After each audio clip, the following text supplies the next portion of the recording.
Okay, so I put together the other two videos for Demonology and Destruction. I figured why not just put one together for Affliction, even though there's nothing changing for this build thus far. So everything that was data mined in the initial alpha is kind of like persistent through the Affliction spec. Like the other spec, let's first look at their core rotation. Their core rotation is these 4 buttons, okay? Affliction is a dot spec, so the most important dot to keep up is Agony. Agony ramps up in damage. I'll show against a target in a minute. So it does damage over time, but the damage starts to ramp and hit for harder and harder. The next dot that you need to keep up is Corruption. Corruption is largely unchanged from the last expansion, and the new filler spell is actually back to Shadow Bolt. So you cast Shadow Bolts now instead of draining a target. And then the Soul Shard interaction currently is just Agony is where your Soul Shards come from. They will periodically randomly proc a Soul Shard, and then you dump the Soul Shards on Unstable Affliction. Unstable Affliction, it's kind of like a dot, but it's actually more like a short-term nuke cooldown that just does its damage over 8 seconds. You can have a target with up to 5 Unstable Afflictions at once, so you could actually fully cap out your shard system and dump all 5 on one target if your haste was high enough. And then the new component for Battle for Azeroth is there's a 10% increased damage done on targets with Unstable Affliction. This does not stack, so you don't need to feel the pressure of putting all of your Unstable Afflictions together and then each one on the target is going to increase damage done by 10%. It's just, does a target have an Unstable Affliction on it? If the answer is yes, they take 10% more damage. So that's the new thing that you're looking at, which is kind of cool because that means you can be flexible with how you spend them. And then there's also a PvP component. If it's dispelled, it will silence the person that dispelled it and do damage to them. And that's like for PvP, so that healers don't just constantly dispel dots without thinking. That's the core rotation, these 4 buttons. And then your AoE spell is Seed of Corruption. Seed of Corruption is one of the more unique AoEs in the game. You put a seed on a target, and then after 10 seconds it detonates and does damage to everything. When it detonates, it also, when it does damage, puts Corruption on every single target that it hit. You can actually layer this seed with multiple targets. So if you had several targets, you could put a seed on one, and then put a seed on another, and if they both go off, each seed will do damage to all the targets. I don't know if that makes sense. And so the way it's always traditionally been in the past is you could like burst all of your AoE after lining seeds up on all of the targets. However, there is a component where if a target takes a certain amount of damage and a seed is on them, it'll detonate. And as you can see by the tooltip here, with my current level of gear, that's 550 damage from any spell, all of my spells. If a target takes 550 damage, a seed will detonate early before the 10.4 seconds. This is kind of an alternative Soul Shard spend to Unstable Affliction, and you kind of pick for the scenario which one you need to use, and then also remember that the Corruption component of Seed of Corruption will put Corruption on all targets, so you don't have to spend globals doing Corruption. So that's really complicated. Let's just do a mob and show what these buttons do. Priority system is Agony, because that can give me Soul Shards, which I need up here. Then the next priority is Corruption. Corruption's another dot. Fillers are Shadow Bolts, and then my Soul Shards I'm going to dump on Unstable Afflictions. Okay. You can have more than one Unstable Affliction on a target, but it's still only taking 10% more damage done. Okay. And then the other thing we're looking at here is the Agony dot has a component where it will slowly increase over time, and see that little number? It ramps up to 10 by default. And over the course of 18 seconds, it can ramp up to 10, but when you refresh your dot, if you refresh it before it falls off, you will keep the 10 stacks, and it will just continue to tick at 10 extra, or at the 10 stack Agony through the duration of the next dot. So most important parts of your rotation is don't cap Soul Shards like this. Always make sure you're dumping them on Unstable Afflictions, and then make sure that Agony never falls off the target. You have to keep Agony on the target at all times. AoE, you just, instead of using Unstable Afflictions, will cast the Seed of Corruption into the target. You can layer this on multiple targets, and then after the time is elapsed, it will detonate. It's going to hit all targets around the primary target, and it's going to apply Corruption to everything. So see, Corruption was just applied. That means you don't have to spend the globals applying Corruption to targets that you seeded. And it costs 1 Soul Shard to do seeds. So see here, I could put a seed up, it will cost 1 soul shard. You can also layer that with Unstable Afflictions. There you go. Okay, so that's like the general rotation in a nutshell. In the old expansion where you used to use your drain spell, you actually now cast Shadow Bolts because that's the filler. So that's kind of like the biggest change up, is that you now have to cast a nuke instead. So that's generalized rotation. The passives are kind of the same as the other Warlocks trees. The only 3 passive lists by default is your Mastery, which just increases dot damage. Soul Leech is that passive survivability that gives you a health shield, and Soul Shards is your resource system. So nothing big that you're looking at with your passives here. This might become a passive at some point in time where targets afflicted by Unstable Affliction take 10% more damage, but for right now it's just baked into the Unstable Affliction tooltip. Okay, let's look at talents. Like I said, the entire Warlock class seems to be in line with the Battle for Azeroth goals, where the left-hand column is kind of easy mode, passive talents that don't change your core rotation that I just demonstrated, and then the 2 columns on the right actually do change your gameplay and adjust how you play, and they're more skill, more rewards is kind of the system that they're doing. So on the left-hand side, for changes, or for passive damage changes, we have the first talent is Shadow Embrace in this top tier.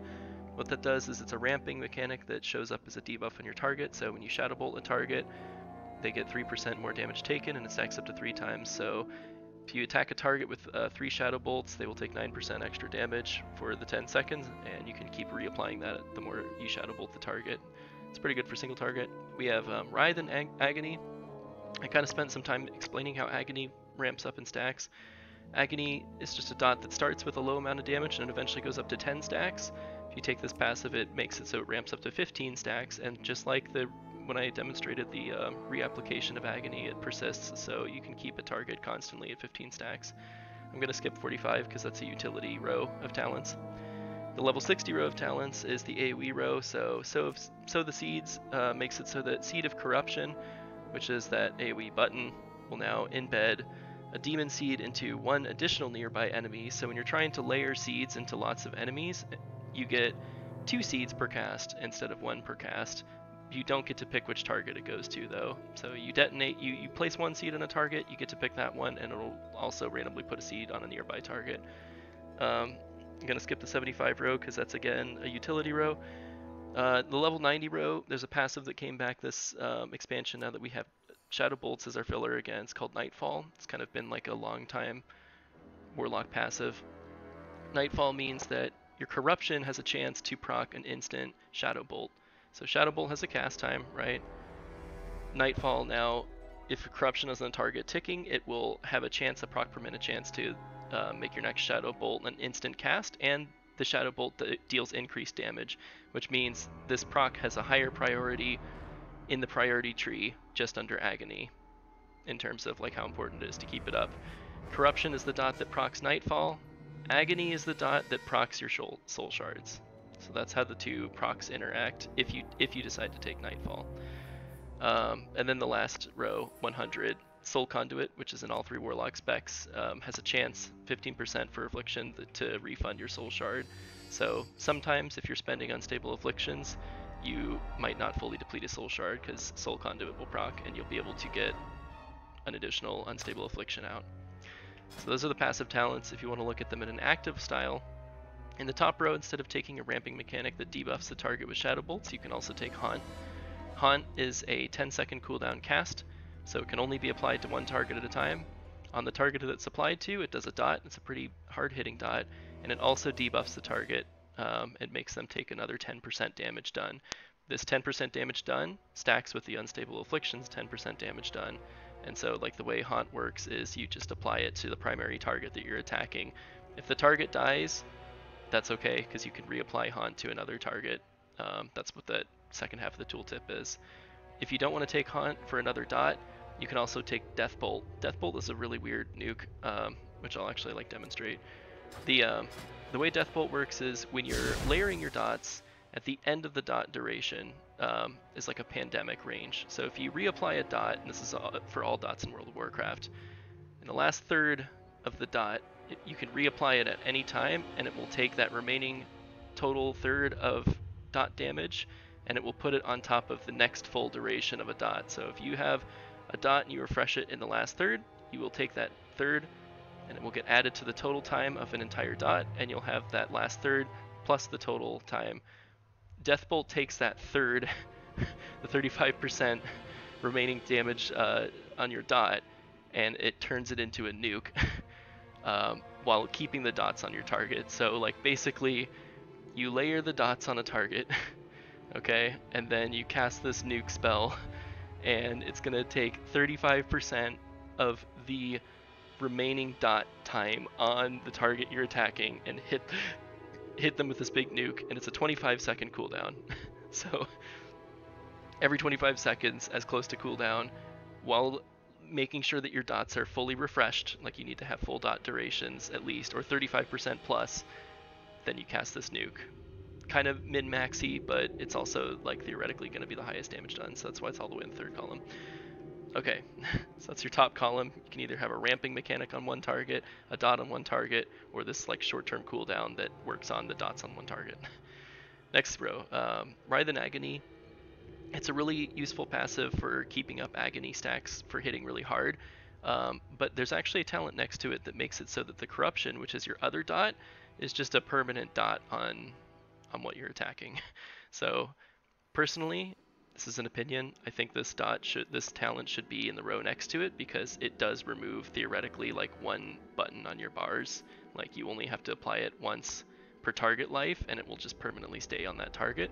And it also increases the damage that Corruption does, because Corruption isn't really a hard hitting dot. You can take that talent, Writhe in Agony, or Death's Embrace. Death's Embrace makes it so that like it's kind of our execute phase as Affliction, but like when a target gets low in health, specifically below the 35% threshold, they will start to take increased damage, and the closer they are to 0 HP, the more that damage will ramp up, and it's exponential in scale. So like if a target is at 35% health, they'll start taking a little bit more damage, and the closer, like 20% health, it's going to keep going up and up and up, and eventually right before the target dies, it's going to be taking 40% more damage from all of your dots and your pets and your shadow bolts.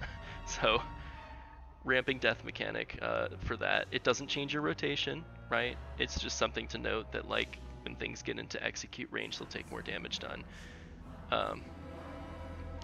Really confusing, these first two rows, but it's simple for the rest, so we're getting through it. Level 60 is the AoE tier. Sow the Seeds makes it so that layering multiple Seeds of Corruption is easier. You could also alternatively take Phantom Singularity. Phantom Singularity is a pretty hard hitting dot for what it does. 40-second cooldown, you put a dot on a target, and it's just going to pulse damage to all targets that are nearby. So the tooltip there, you see that it's within 15 yards. That's a pretty healthy range. That's a 30-yard radius around a target, and everything that's near that target that you applied this dot to is going to be taking this nuke of damage. It goes faster, like the damage ticks faster with haste, and then there's also a healing component attached to it. So like if it's doing damage to all of those things, the damage is coming back, and a fourth of it is going to heal you. So could be good for drain style.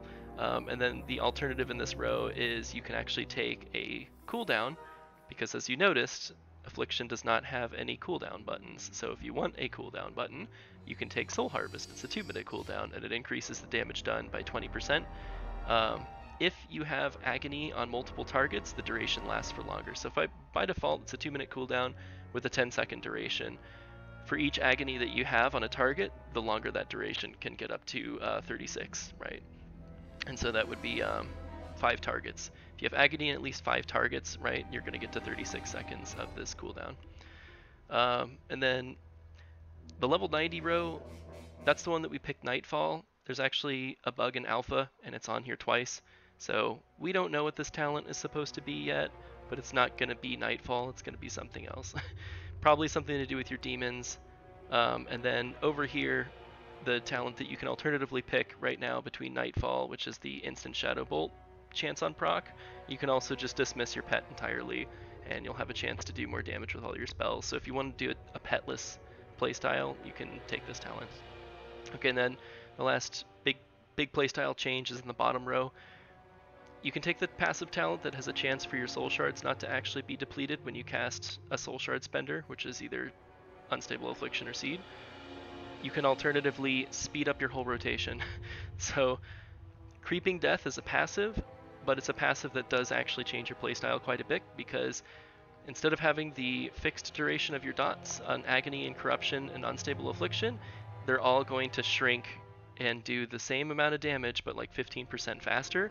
And so that means you're going to be reapplying dots more, because at current rate of application is 100%. If they are all going faster, 85% of the time is that same uptime, but doing the same amount of damage, which means you're going to have to reapply each of these dots more so often, which means less Shadow Bolt casts, because you're going to be reapplying dots more often. Alternatively, if you don't like that random proc chance for soul shards or the haste, like faster playstyle, there's another dot you can just add, and then you can really get deep into dots, because you can take Siphon Life, and Siphon Life is just another dot that you can layer on targets, and you can also cast it on multiple targets. So if it's a multi-target fight and you're trying to keep up all your dots, instead of just keeping up Agony, Corruption, and Unstable Affliction when you have the shards, you can also keep up Siphon Life. So that's a lot of dots if you want to just go deep into dots. Okay, so let's demonstrate some of the actives. Creeping Death just makes everything go faster, so I'll actually pick that and show what it looks like. Let's also do Phantom Singularity this time. And here, let's try to do Haunt, and I'm actually going to turn Corruption into a permanent bolt. So, starting with the Death Bolt, right? So we want to layer up our dots on a target. Dot, dot. At 35% of the duration of the end of the dot life is when you want to cast Death Bolt. Death Bolt is a long cast just like Shadow Bolt, and it's going to take that remaining damage and like snapshot what it is for the dots on the target and hit them with that. And you want to do this as close to cooldown as possible. Okay.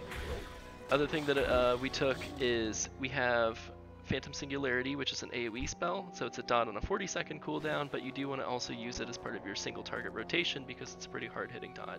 So Phantom Singularity looks like this. It's an instant cast.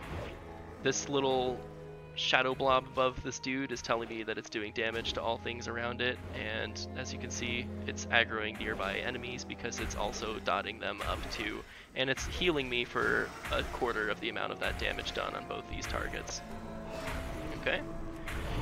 We've also got Nightfall procs, that's what these little power auras are, and my Shadow Bolt lighting up. That just means that Shadow Bolt is an instant cast, and it now hits 25% more, or 25% harder. What else do we have? If you also notice, the passive Absolute Corruption is taken, so I don't have to refresh Corruption anymore. I just only have to refresh Agony, because Corruption is just a permanent dot. So that's kind of cool. And then...